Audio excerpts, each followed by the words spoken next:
आप देख रहे हैं हक की आवाज। बात करते हैं यूपी पुलिस की, जो एक बार फिर से सवालों के घेरे में है। एक बेगुनाह को गुनहगार बनाकर यूपी पुलिस की कार्यशैली पर सवालिया निशान खड़ा हो गया है। देखिए यूपी में खाकी की करतूत को, जिसने एक बेकसूर को ही सलाखों के पीछे डाल दिया। करे कोई भरे कोई, कुछ ऐसा ही हुआ रामपुर की बिलासपुर कोतवाली में, जहां एक बेगुनाह को 4 दिन सलाखों के पीछे काटने पड़े, वो भी बिना किसी गुनाह के। रामपुर के बिलासपुर के राजीव के साथ आखिर ऐसा क्या हुआ, चलिए आपको सुनाते हैं खुद राजीव की जुबानी। उस दिन 2 तारीख का टाइम था। मैं शाम के टाइम आया था तो किसी राजू नाम के वारंट के केस में पुलिस मेरे घर में आई और एक दरोगा थे और उनके साथ 4-5 अन्य कांस्टेबल थे, जो मुझे पकड़ के ज़बरदस्ती ले गए। मेरे परिवारजनों के रोकने के बावजूद उन्होंने नहीं रुका और पुलिस थाने ले जाकर मुझे लॉकअप में डाल दिया ज़बरदस्ती लातू मुझे। तो रात में मेरी पिटाई भी करी। अगले दिन रविवार का दिन था, 3 तारीख के दिन उन्होंने मुझे चालान करके, जबकि मेरे परिवारजनों के रोकने पर भी उन्होंने चालान करके मुझे सीजेएम कोर्ट रामपुर के लिए भेज दिया।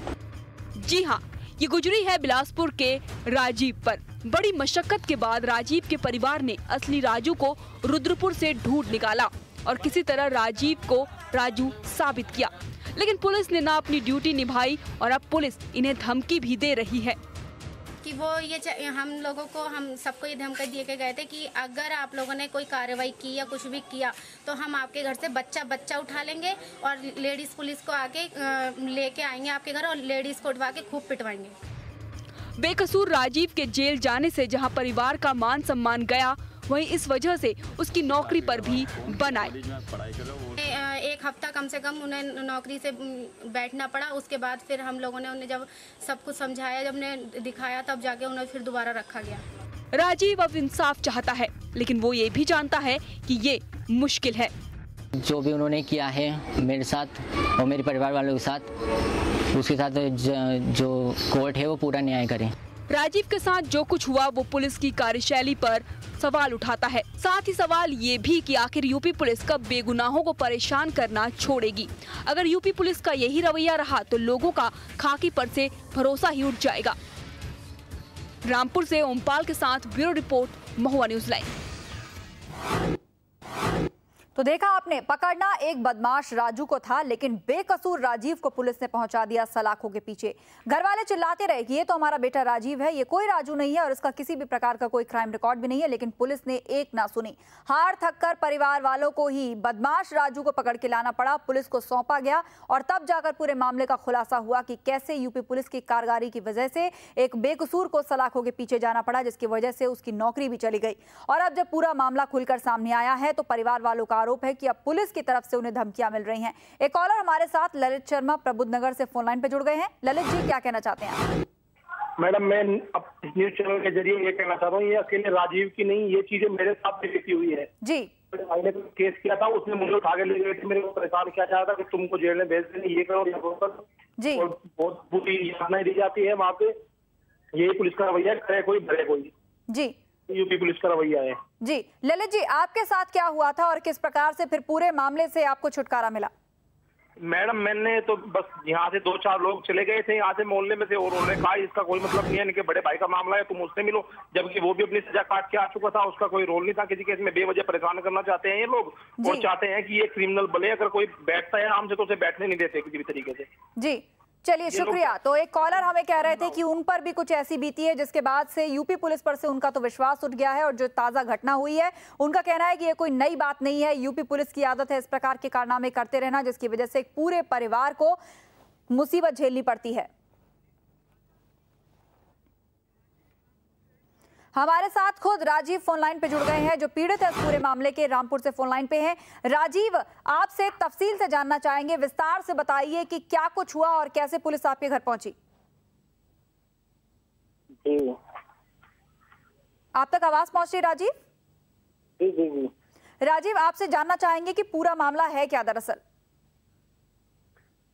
कोई राजू नाम का वारंट था जी, जो जिसके तफ्तीश में पुलिस वाले यहाँ पे आए मोहल्ला लक्ष्मी नगर में, हमारे मोहल्ले में जी, और जबरदस्ती मुझे एक दरोगा साहब थे और 4-5 उनके कांस्टेबल थे जी, तो वो जबरदस्ती हमारे घर में घुस के और मुझे पकड़ के ले गए जी जबकि मेरे परिवार वाले ये कह रहे थे कि मैं राजू नहीं हूँ, राजीव हूँ।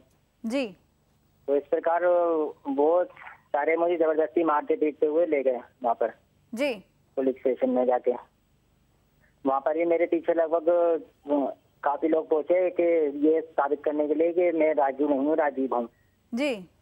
और इस प्रकार मेरे परिवार वालों ने मेरे जो आईडी प्रूफ वगैरह आवश्यक कागजात थे वो भी दिखाए उन्हें, लेकिन उन्होंने माना नहीं किसी बात को। तो इस प्रकार नेक्स्ट अगले दिन भी मेरे परिवारजन पहुंचे वहाँ पे, लेकिन उन्होंने किसी की नहीं सुनी और मेरे चालान करके मुझे जेल भेज दिया। इस तरह मुझे 4-5 दिन लगभग जेल जो मुख्य कारागार है उसकी हवा खानी मार रहना पड़ा जी बिना किसी बात के। जी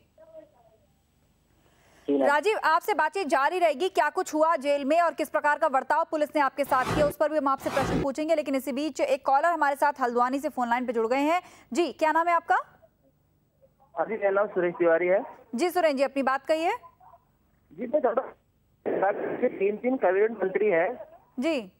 और ये जो बरसात में नालियां चौक होती है और ये सारा मलबा हमारे जो गांव में आता है पूरा ये सुरेश जी, इस खास खबर पर भी हमने चर्चा की थी, लेकिन फिलहाल हम दूसरे मुद्दे पर बात कर रहे हैं। यहाँ पर यूपी पुलिस की कारगुजारियों की बात हो रही है। एक शख्स है राजीव, जिनके ऊपर बहुत कुछ बुरा बीता है और उसका जिम्मेदार वो यूपी पुलिस को मानते हैं, जो कि फोन लाइन पे हमारे साथ भी जुड़े हुए हैं।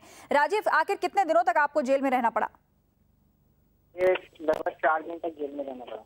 इस दौरान पुलिस का व्यवहार कैसा था? जब पुलिस आपको थाने लेकर आई थी, क्या कुछ कह रही थी पुलिस आपसे कि जिस राजू को पकड़ने के लिए वो लेकर आई है, आखिर उस राजू ने किया क्या है? किस प्रकार का मुजरिम है वो राजू? दरअसल जब मुझे पुलिस पकड़ के ले गई थी थाने, तो वो मुझसे पूछताछ कर रही थी कि और मुझे पिटाई लगाकर चांटे माटे मारकर ये कबूल करवा रही थी कि हाँ फिर राजू हो। जी। इस तरह से मुझे पूरी रात लॉकअप में रखा। उन्होंने मेरी एक नहीं सुनी, ना मेरे परिवार वालों की एक नहीं सुनी। जी। हमारे साथ अशोक गुलाटी नैनीताल से एक और कॉलर जुड़ गए हैं फोन लाइन पे। अशोक जी, कहिए। आप तक आवाज पहुंच रही है अशोक जी? लगता है संपर्क नहीं हो पा रहा है। एक बार फिर से राजीव से बात करते हैं। राजीव, 4 दिन तक आपको जेल में रहना पड़ा। आपने बताया कि आप पर दबाव डाला जा रहा था कि आप कबूल लें कि आप ही राजू हैं। जिस असल राजू की तलाश थी पुलिस को आखिर सुराग कहां से मिला था? आपके मोहल्ले तक वो कैसे पहुंची उस असल राजू को ढूंढने के लिए? दरअसल वो जो राजू था वो मुख्यतः रुद्रपुर का निवासी था जी, जो कि हमारे यहाँ लगभग हमारे मोहल्ले में लेके गया होगा। मैंने उससे नहीं जानता। हमारे मोहल्ले में लगभग 2.5-3 साल पहले लेके गया होगा जी। तो उसी का केस था उस टाइम का, जो जिसका वारंट आया था जी। तो इस प्रकार वो पुलिस जो थी उसमें स्थायी पता उसका सुभाष कॉलोनी रुद्रपुर का लिखा हुआ था और अस्थायी पता हमारा मोहल्ला लक्ष्मी नगर का लिखा हुआ था, जबकि पुलिस ने स्थायी पते पर उसकी तलाशी नहीं की और अस्थायी पते पर आ पहुंची।